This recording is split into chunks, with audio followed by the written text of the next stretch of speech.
Let's talk about this now and what it means for those of you whose cars, in fact, may have been filled with the diesel diluted with paraffin. Bring in AA spokesperson, that's the Automobile Association spokesperson, Layton Beard. Layton, good evening. Good to talk to you. My goodness, not the sort of thing you read every day. What is the potential risk here to people's vehicles, especially? Good evening, Tabakile. Look, the risk is quite big. You know, if you continue to use this fuel, it's going to cause damage to your engine, to your cylinders, to your pistons, to your heads.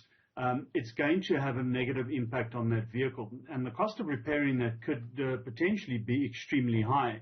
So I think motorists will be quite concerned, diesel users specifically, will be quite concerned of the long-term impact that such fuel could have on their vehicles. You know, vehicles are designed with a specific engine that should take specific fuel. When you put a different fuel in, that engine can't run optimally. It can't run according to its specifications, and that's when you're going to pick up problems. So the potential long-term damage is quite bad. And credit to the team at News 24, because they were the ones who ran the story about more than, in fact, 24 hours ago, right? And now we're hearing government going around doing these interviews, confirming indeed some of the detail in that exclusive report by News 24. And it says that they can exclusively reveal that between April and December of last year, 70 filling stations were found to be selling contaminated diesel. April to December is a long time. I'm just wondering and worried, in fact, about the people who may have been, for example, visiting the same fuel station that was doing this, perhaps throughout that period, unaware of what was going on, and what recourse then is available to those people. Look, I think the recourse is a difficult question to answer. You know, you've got to jump through a lot of hoops to prove that any problems you had on your vehicle were actually caused by that fuel.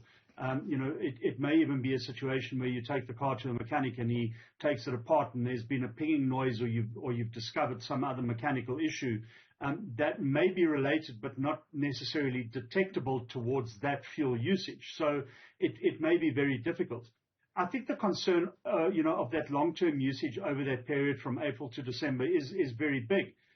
You know, what we would obviously advise people is, you know, if you get to a filling station and you see a price that looks too good to be true, because that's probably what has been happening, that these prices have been cut because they've obviously been thinned and profit margins can still stay the same, then that should at least be a red flag for you. But yeah, I mean, the concern is going to be there, Temekile, that if you've been using this over a long period of time, your car could potentially have quite a lot of damage to it.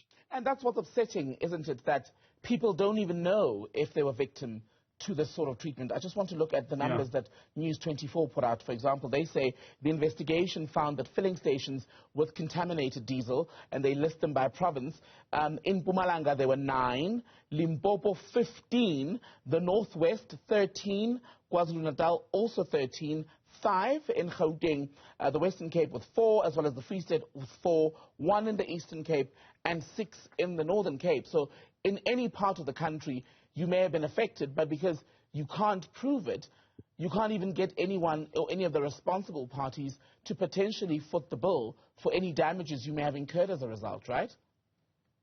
Look, I think at the moment you're probably correct.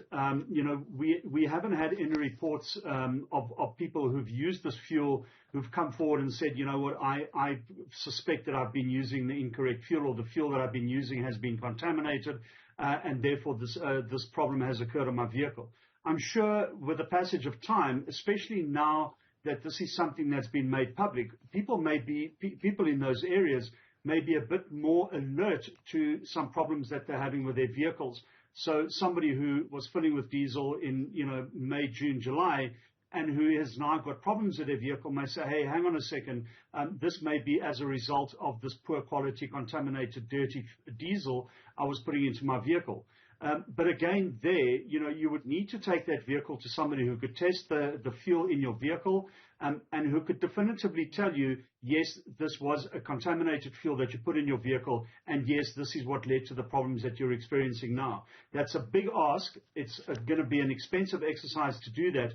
And I think you're quite correct that motorists, especially in that situation, are going to be left to the mercy of, you know, themselves, really, because there's without a lot of money, you're not going to get this problem resolved easily. Should government then, as the people who've made this finding, not be naming and shaming the people involved, so that we actually can say hang on a minute, I stopped at Layton's fuel station and therefore I may have been affected? I think what we would like to see is the full methodology and sampling that the DMRE employed to get to this point. It may be that some of the filling stations actually bought contaminated fuel from wholesalers. And that is something that I think we need clarity on. Was this fuel knowingly bought, being contaminated, or was it sold as a contaminated fuel without the retailer's know-how? And that's a very big question. And you want to be fair as you can in this situation. Obviously, the consumer's rights are paramount. But if a retailer has bought the fuel contaminated but bought it legitimately, does he or she have a case to make out that they didn't know that this fuel was contaminated? I think it's a very fine line, Tembekile. I don't know if I've got the right answer, but I think what we would like to see is the DMRE explaining exactly how it went about getting the samples, what the size of the sampling was, what the methodology was that they used, and what the extent of the problem at every filling station was in terms of it having contaminated fuel. Based on those parameters, I think we would have a clearer picture as to whether we would say let's lame and shame. Based on what you're saying, we may very well have a situation where no one, no entity, no individual actually is made to take responsibility, because if they all just pass on the guilt to someone else, how do we even tell?